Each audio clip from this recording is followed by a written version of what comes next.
Bonjour à toutes et à tous. Nous continuons notre chemin dans le module de gestion des ressources humaines.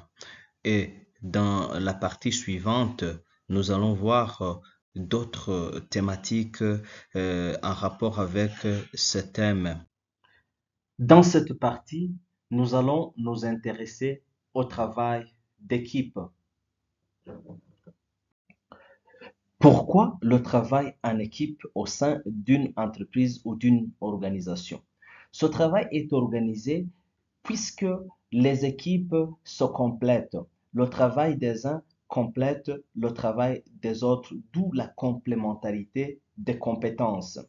Et puis, le travail en équipe va permettre de créer de nouvelles initiatives, d'amener quelque chose de nouveau au sein de l'équipe, d'où on parle de l'innovation et de la créativité. Le travail en équipe va ensuite permettre de motiver les équipes, de motiver les membres des équipes et de se sentir soutenus les uns par rapport aux autres. Le travail en équipe aussi va favoriser le partage de la charge de travail.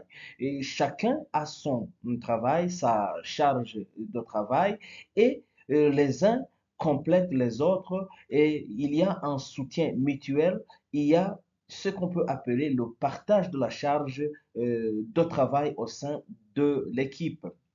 Ensuite, le travail en équipe va conduire à la résolution de certains problèmes récurrents au sein de l'organisation. Le travail en équipe va surtout favoriser le développement des compétences puisque certains salariés peuvent apprendre des autres, des compétences des autres, ou certains salariés peuvent conduire des équipes vers des performances en raison de leurs compétences et le développement mutuel s'ensuit. Enfin, pourquoi le travail en équipe? C'est parce que nous voulons ou le gestionnaire veut l'amélioration de la productivité, l'amélioration de la performance de l'entreprise. Et pour cela, les objectifs de ce module, c'est de pouvoir maîtriser les enjeux et les pratiques liées au travail en équipe. La question qu'il faut se poser, bien les questions qu'il faut se poser de savoir comment susciter l'engagement d'une équipe, comment former des équipes, comment gérer une équipe difficile. Voilà les quelques questions sur lesquelles on va travailler. On ne va pas beaucoup s'attarder sur les définitions. Vous allez les lire vous-même, tout en soulignant que il y a beaucoup de définitions de l'équipe. Par exemple, dans l'Odico du manager en 2009, il souligne qu'une équipe, c'est un ensemble d'acteurs en interaction qui sont réunis autour des objectifs professionnels communs. Et ça, c'est vraiment très complet. Et ces acteurs ont des attributions différenciées. Chacun sait ce qu'il doit faire et selon leur statut, expertise et fonction dans l'entreprise. Et il y a beaucoup d'autres définitions dans le même dictionnaire qui parlent de l'équipe de pilotage, qui parlent de l'équipe en mode hiérarchique. Ça, c'est juste la littérature que vous pouvez lire vous-même. Il y a aussi d'autres notions qui sont connexes à l'équipe. On peut dire par exemple le team building qui consiste à travailler quotidiennement en équipe par une formation, une préparation psychologique. On essaie de construire une équipe sur le lien de travail. Il y a ce qu'on appelle le team leader, c'est le leader d'une équipe, c'est le capitaine de l'équipe, c'est le chef de l'équipe.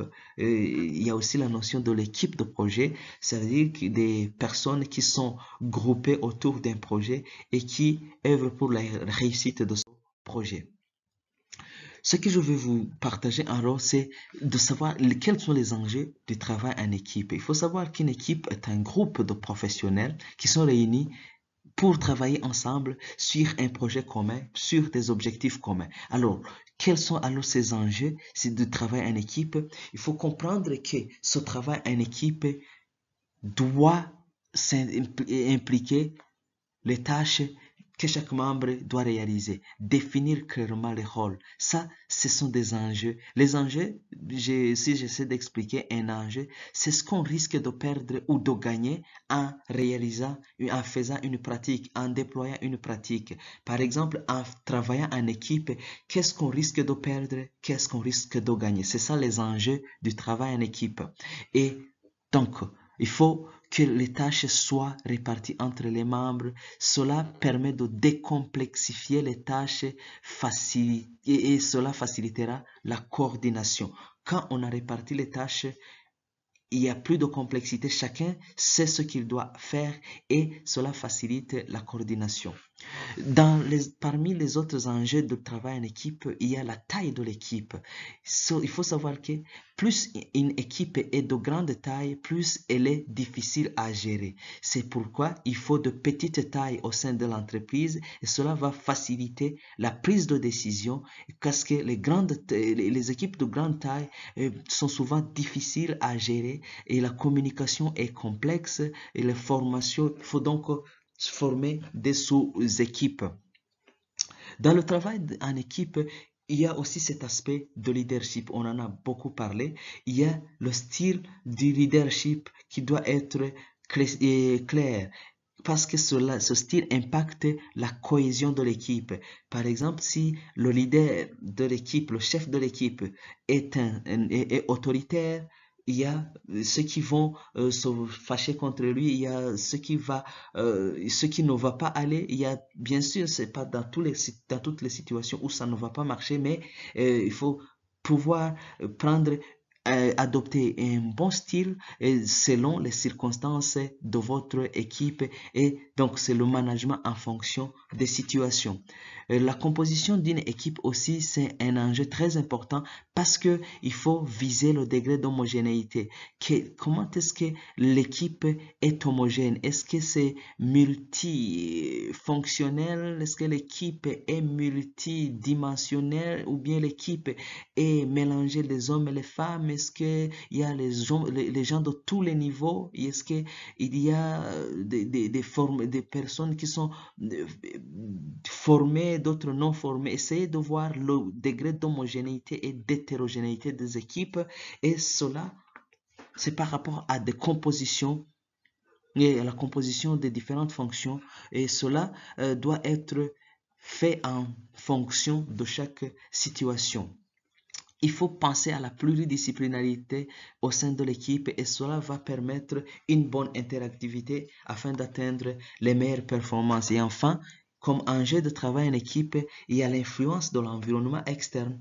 L'environnement externe, c'est par exemple une entreprise concurrente peut avoir des effets positifs ou négatifs sur le travail au sein de notre équipe. Quelles sont alors les bonnes pratiques de travail en équipe?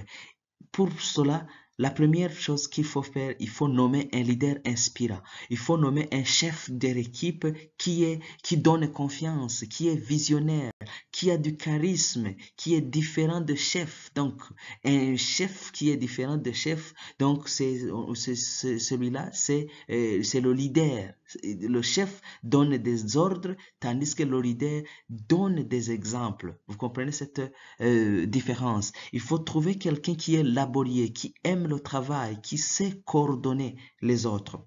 Il faut aussi définir les objectifs le plus clairement possible, définir des objectifs SMART, des objectifs spécifiques, des objectifs mesurables, des objectifs atteignables ou réalisables, des objectifs réalistes, donc des objectifs temporellement définis. Et l'autre pratique, c'est de s'assurer d'une bonne communication. S'assurer que la communication est fluide au sein de l'équipe, c'est très important parce que la communication et le travail vont de pair, c'est des éléments indissociables. L'autre pratique, c'est de regrouper des habiletés complémentaires. Essayez de trouver les gens qui pourraient se compléter. Celui qui est faible en mathématiques, par exemple, peut être complété par celui qui est fort en mathématiques. Celui qui est fort en anglais peut compléter celui qui est faible. Et essayez de trouver des complémentarités parmi les acteurs organisationnels. Il faut aussi, comme bonne pratique, développer le respect et la confiance. Dans une équipe, il faut qu'il y ait le respect, qu'on respecte, que chacun soit respecté et que chacun respecte les autres. Et cela crée la confiance au sein de l'équipe. Et cette différence-là entre les acteurs, je viens de parler de la pluridisciplinarité, c'est une richesse de l'équipe. Imaginez-vous si toute l'équipe de football était composée par les défenseurs. Qui serait le buteur? Qui va être l'attaquant? Si, par exemple, toute l'équipe de football était constituée par les attaquants, qui allait défendre, qui pourrait aller défendre parmi les attaquants? Donc, il faut essayer de créer cette multidisciplinarité, cette pluridisciplinarité, et cela constitue la richesse de l'équipe. Pour cela aussi, il faut établir une organisation claire. La réglementation doit être précise et cela va être le centre, et c'est là où les membres se rencontrent, leur intersection. Il faut aussi savoir motiver et motiver les gens. Il faut être un bon motivateur et surtout continuer à motiver, parce que il y a les gens qui sont motivés aujourd'hui et qui peuvent être démotivés demain. Donc, il faut continuer l'esprit de motivation des salariés. Et les bonnes pratiques de travail en équipe vont vous permettre de créer un engagement du travail et un engagement des membres de l'équipe pour le service de l'entreprise. Quels sont les obstacles du travail en équipe? Il y en a plusieurs. Il y a des défis, des obstacles qui sont liés à la constitution même de cette équipe. Je vous laisse le soin de les lire. Il y a des défis, plusieurs défis qui sont liés à la constitution de l'équipe en groupe de personnes. Il y a aussi ces défis qui sont liés aux objectifs à réaliser au sein de l'équipe. Ça, je vais vous laisser le soin de lire et d'essayer de comprendre ces différents défis. Parmi les autres défis qui constituent des obstacles du travail d'équipe, il y a les défis qui sont liés à la motivation au travail. Et là, quand les personnes ne sont pas motivées sur le lieu de travail, eh bien, c'est un obstacle au travail d'équipe. Il y a les défis qui sont liés à la communication. Si la communication ne se passe pas bien, s'il y a des gens qui ne communiquent pas, et là, ça constitue un obstacle du travail en équipe. Et enfin, on va parler des défis qui sont liés à l'inadéquation, l'inadéquatement, les défis liés à l'inadéquatement. Ici, on parle de tendance à se cacher derrière des procédures et des normes. Les gens se cachent derrière les procédures pour dire niko vyamye hambere hose nibimere ko n'ubu n'imyaka yose, et ils oublient que cela constitue déjà un obstacle à la réalisation des objectifs de l'entreprise. Il y a d'autres obstacles ou défis liés qui peuvent handicaper le travail en équipe, c'est le défi lié au pouvoir décisionnaire. Qui décide au sein de l'entreprise? Parce qu'il y a des gens qui veulent tous être des chefs, des responsables. Il faut essayer de désigner le chef, celui qui a le pouvoir décisionnel. Et cela va permettre de bien coordonner le travail en équipe. Qu'est-ce que je peux vous donner comme conseil avant de terminer? Il y a 3 conseils pour la gestion des équipes qui sont difficiles. Il faut penser au management participatif, faire participer les équipes à la prise de décision. Il faut pas intégrer l'ensemble de l'équipe à toutes les décisions. Ça, c'est vraiment très important. Si vous assurez et vous voulez un management participatif, essayez de cibler les bons talents, de cibler les personnes talentueuses pour les faire participer à la prise de décision. Il ne faut pas intégrer tout le monde dans la prise de décision, parce qu'il y a des gens mal intentionnés qui peuvent nuire à votre style de management participatif, et cela va nuire au travail d'équipe.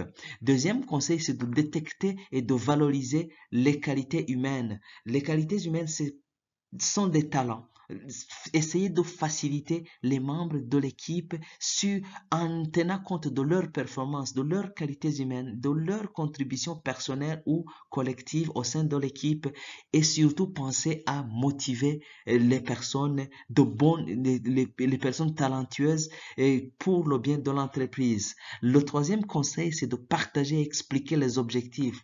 Un bon manager doit être capable de décliner les missions pour chaque individu. Donc, Les missions de l'entreprise doivent être déclinées en missions individuelles, en missions personnelles, et cela va susciter la compréhension plus que l'obéissance.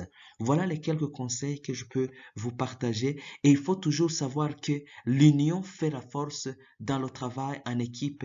N'abasokuru barayamaze bati, ubugirigiri bugira babiri. L'union fait la force, c'est aussi dire que umutwe umwe ntiwigira inama, etc. Il y a beaucoup de proverbes sur le travail en équipe qui peuvent vous aider. Autant l'union fait la force, donc autant la discorde peut exposer à imprompte défaite, et ça c'est très délicat. S'il n'y a pas d'union au sein de l'équipe, ça ne va pas marcher. Et comme résumé dans dans ce module, nous avons vu comment susciter l'engagement d'une équipe, comment gérer une équipe difficile.